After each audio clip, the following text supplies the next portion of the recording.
사도신경으로 함께 신앙 고백 드리겠습니다. 나는 전능하신 아버지 하나님 천지의 창조주를 믿습니다. 나는 그의 유일하신 아들 우리 주 예수 그리스도를 믿습니다. 그는 성령으로 잉태되어 동정녀 마리아에게서 나시고 본디오 빌라도에게 고난을 받아 십자가에 못 박혀 죽으시고 장사된 지 사흘 만에 죽은 자 가운데서 다시 살아나셨으며 하늘에 오르시어 전능하신 아버지 하나님 우편에 앉아 계시다가 거기로부터 살아있는 자와 죽은 자를 심판하러 오십니다. 나는 성령을 믿으며 거룩한 공교회와 성도의 교제와 죄를 용서받는 것과 몸의 부활과 영생을 믿습니다. 아멘. 찬송가 310장 찬송 드리겠습니다. 하나님의 은혜로 있을 데 없는 자 왜 도서하여 줬는지 난 알 수 없도다. 내가 믿고 의지하는 내 모든 형편 아시는 주님 늘 보호해 주실 것을 나는 확실히 아네. 왜 내게 굳센 믿음과 또 복은 주셔서 내 마음이 항상 편한지 나 알 수 없도다. 내가 믿고 또 의지함은 내 모든 형편 아시는 주님 늘 보호해 주실 것을 나는 확실히 아네. 왜 내게 성령 주셔서 내 마음 감동해. 주 예수 믿게 하는지 난 알 수 없도다. 내가 믿고 또 의지하는 내 모든 형편 아시는 주님 늘 보호해 주실 것을 나는 확실히 아네. 주 언제 강림하실지 밤에 봄낮에 또 주님 만날 그것도 난 알 수 없도다. 내가 믿고 의지하는 내 모든 형편 아시는 주님 늘 보호해 주실 것을 나는 확실히 아네. 아멘. 사도행전 20장 17절부터 27절까지의 말씀 세 번역본 성경으로 함께 읽겠습니다. 바울이 밀레도에서 에베소로 사람을 보내어 교회 장로들을 불렀다. 장로들이 오니 바울이 그들에게 말하였다. 여러분은 내가 아시아에 발을 들여놓은 첫날부터 여러분과 함께 그 모든 시간을 어떻게 지내왔는지를 잘 아십니다. 나는 겸손과 많은 눈물로 주님을 섬겼습니다. 그러는 가운데 나는 또 유대 사람들의 음모로 내게 덮친 온갖 시련을 겪었습니다.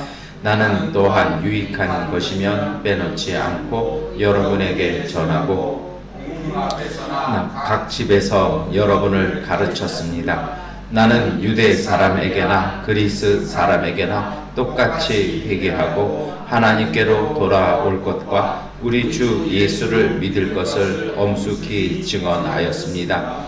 보십시오. 이제 나는 성령에 매여서 예루살렘으로 가는 길입니다. 거기서 무슨 일이 내게 닥칠지 나는 모릅니다. 다만 내가 아는 것은 성령이 내게 일러주시는 것뿐인데 어느 도시에서든지 투옥과 환난이 나를 기다리고 있다는 것입니다.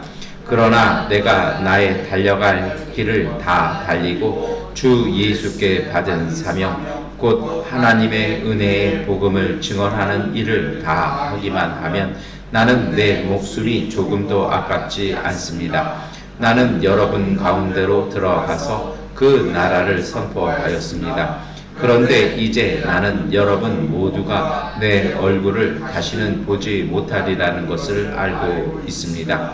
그러므로 나는 오늘 여러분 가운데서 엄숙하게 증언합니다. 여러분 가운데서 누가 구원을 받지 못하는 일이 있더라도 내게는 아무런 책임이 없습니다.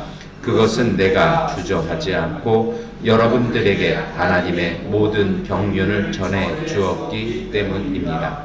아멘. 여러분 오늘 사도행전 20장 17절부터 27절까지의 말씀은 그 사도 바울이 어떻게 보면 고별 설교라고 이렇게 할 수 있어요. 우리가 어제 에베소 교회에서의 바울의 사역을 이렇게 봤었던 것처럼 바울이 2년 동안 정말 이렇게 어디 회당도 못 들어가고서요. 하도 막 뭐라고 해대니까 그냥 다른 사람 웅변학원 빌려가지고 거기에서 좀 어떤 분은 그걸 좀 이렇게 뭐라고 표현했냐면 야매로 전했다, 뭐 장소를 이상한 데서 했다, 뭐 이렇게도 말씀을 하시더라고요. 그런데 놀란 건 뭐냐면 2년 동안 그렇게 했더니 교회 공동체가 정말 건실하게 서서 장로가 세워지는 것이었다라는 겁니다. 그런데 이 사도 바울이 이제 성령의 이끄심을 따라 로마로 가기 위해서 예루살렘에 가서 고난을 겪을 딱 그때가 되었을 때 정말 마지막으로 자기의 소식을 전하는 건 이 에베소 교회 장로들이었죠. 그래서 그 사람들에게 자신들의 이제 그 고별 설교를 또 그것도요 불러들여서 이렇게 만나서 얘기를 합니다. 그 내용이 어떤 거냐면 간단하게 정리하면 이겁니다. 아시아에 발을 들여놓은 첫날부터 어떻게 지내는지 여러분이 알 것이라는 겁니다. 그러면서 19절부터 이야기를 쭉 시작하죠. 무엇입니까? 첫 9절부터가 아주 그냥 가슴 절절해요. 나는 겸손과 나는 눈물로 주님을 섬겼습니다.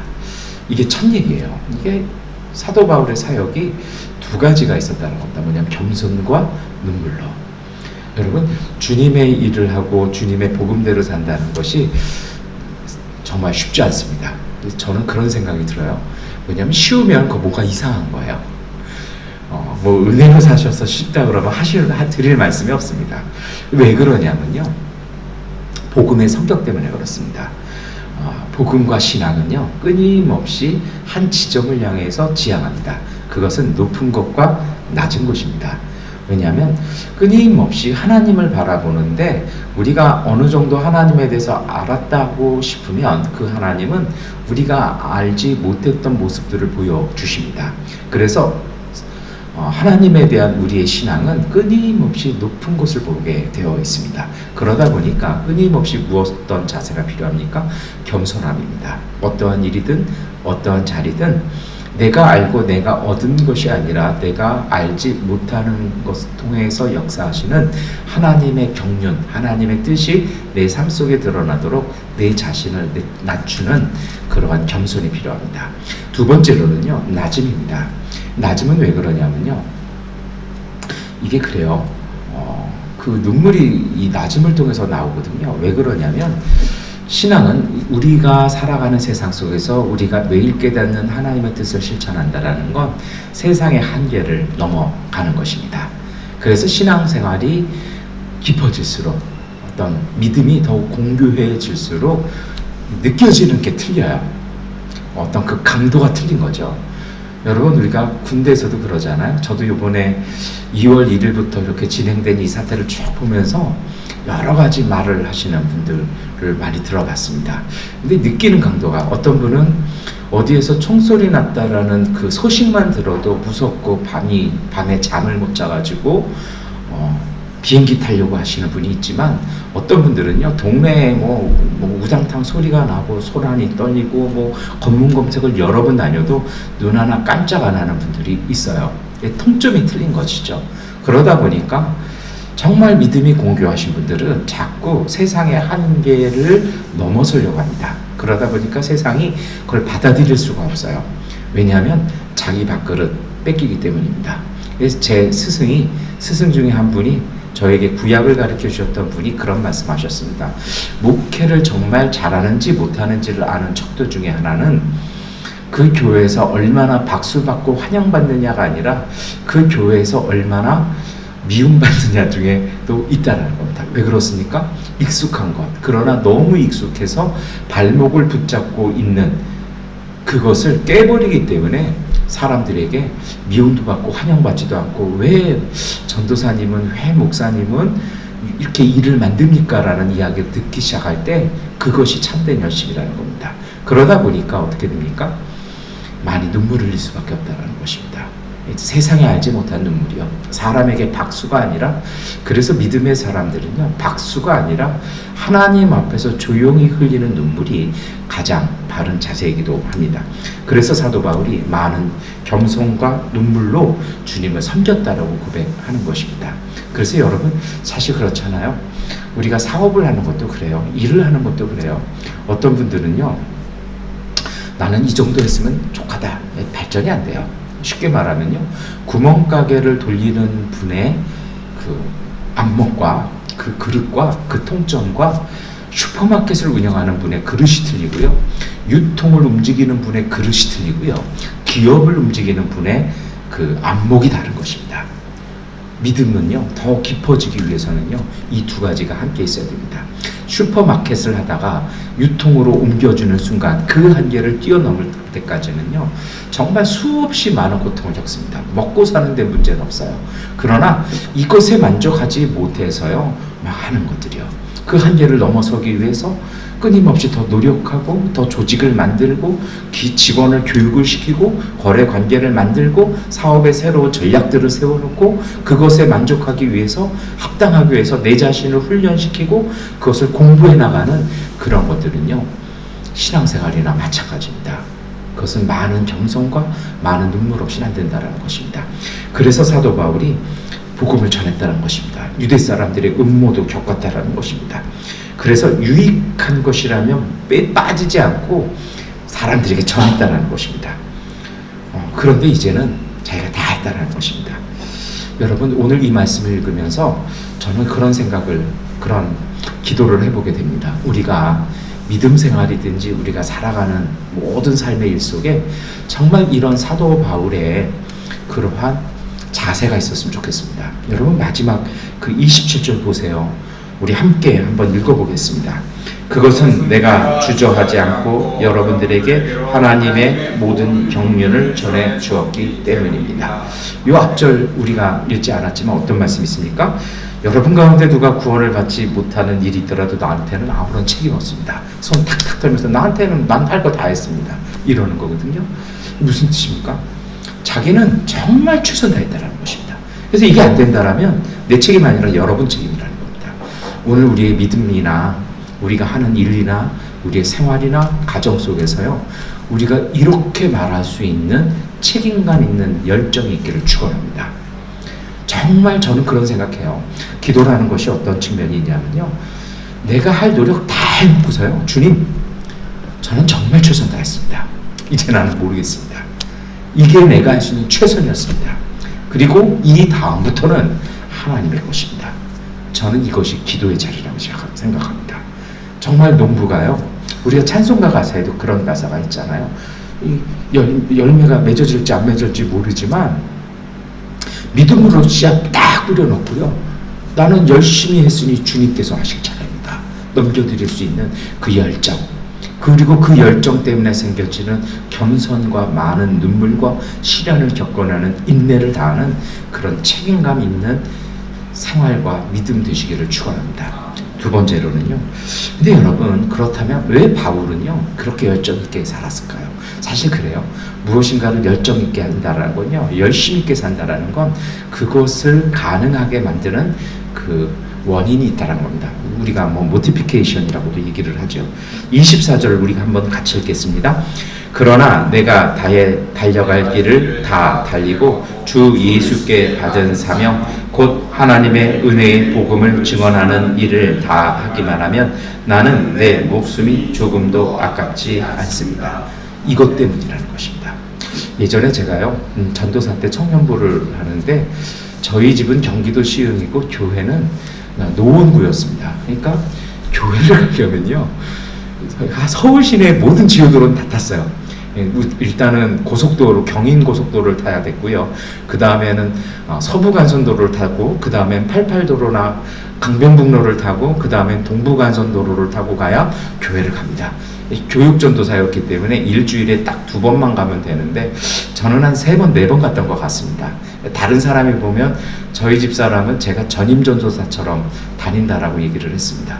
근데 그렇게 했던 이유 중에 하나가 사실 청년부 전도사고 교육전도사니까 청년부 전도사 주일만 가면 돼요. 근데 교회 도움 요청 때문에 그냥 수요일하고 금요철까지 다 갔는데요.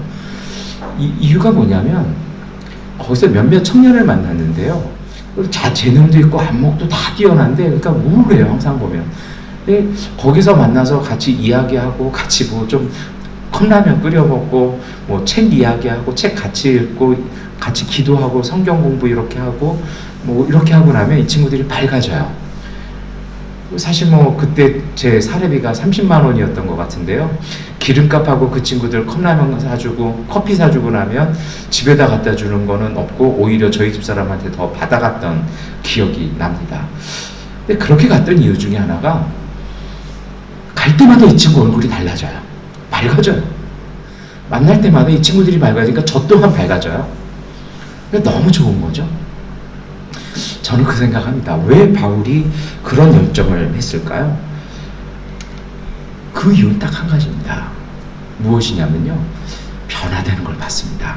특별히 무엇이냐면 바울이 자기가 전한 복음을 통해서 사람이 바뀌고 가정이 바뀌고 그 가정을 통해서 지역사회가 바뀌는 것을 보았습니다. 왜냐하면 그것이 복음입니다. 그때 제가 만났던 청년들 솔직히 말씀드리면 몇십 년 지난 지금도 만나고 있습니다.